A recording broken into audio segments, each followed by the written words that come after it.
Hello and welcome to today's show, which will be both short and quiet, but hopefully very worth watching, at least for those of you who have or intend to build the domino jig that I showed in last video.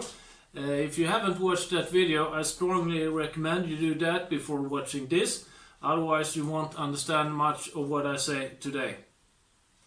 Today's video is 100% dedicated to the fence of the domino jig.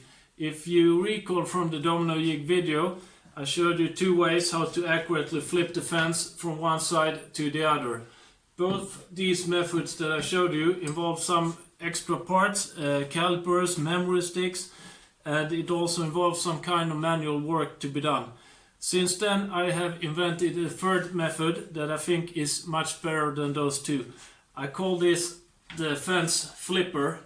The new fence looks like this. And the main invention here is that I have a metal rod that slides inside the fence and that I can lock in position. So I will show you how I use that on the domino jig. I will give you some hints and tips how to build it and how to retrofit it to an existing fence if you already built one.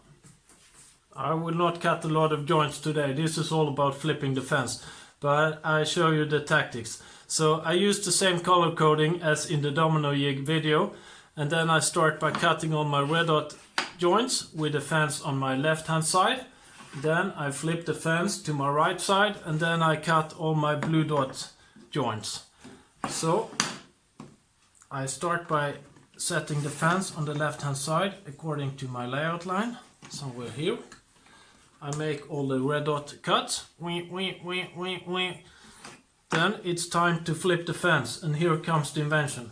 So I loosen the thumb screw and I slide my metal rod until it touches this reference pin on the domino. Then I of course lock the thumb screw. Now I have a perfect reference for mirroring the fence to my other side. So I loosen it,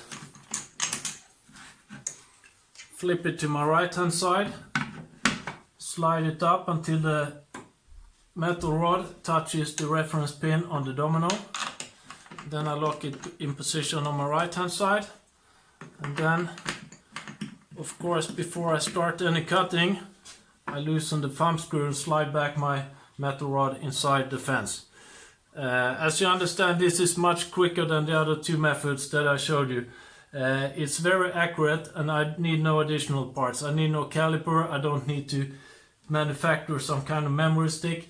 Everything is integrated in the fence itself, and I think it's a very clean solution. The method of flipping the fence when working with a mitered corner is exactly the same as I showed you working with a straight corner. The only difference is that you of course use the mitered side of the fence instead, so this is where you slide the rod and lock it in position. Except from that, it's identical to working with square corners, so I will not go into details on the mitered corners. Instead, I will give you some hints and tips how to build this fence. This new fence is 18 mm thick. The metal rod that runs inside it is 8 mm in diameter. The order of building this is that I first cut a straight edge on the plywood, and then I routed a groove about 8.1 by 8.1 mm. I want the rod to run smoothly inside the fence, but not with too much free play, so I wanted to keep it tight but not too tight.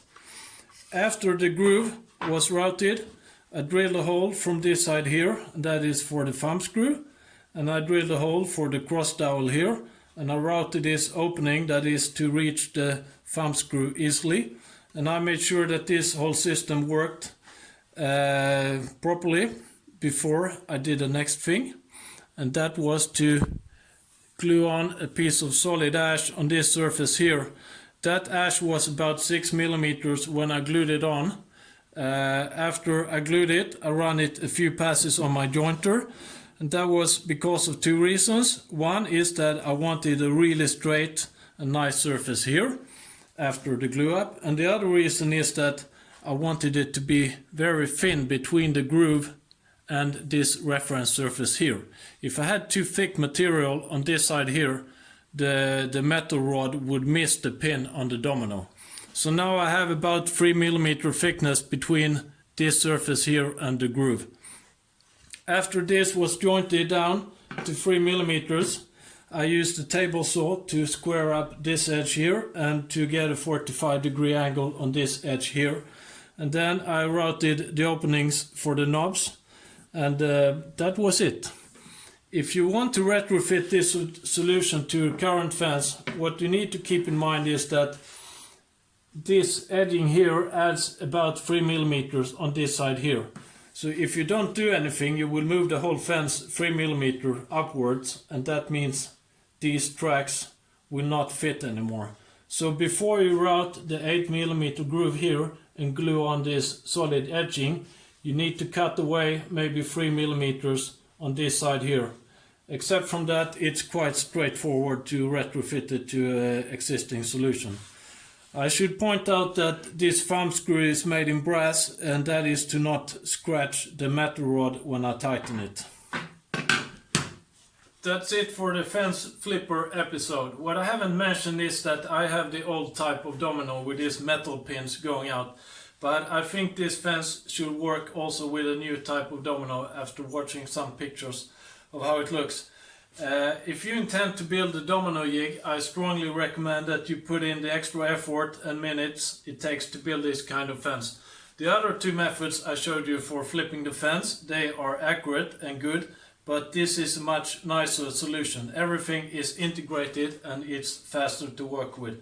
So I hope you enjoyed watching this. Thank you very much.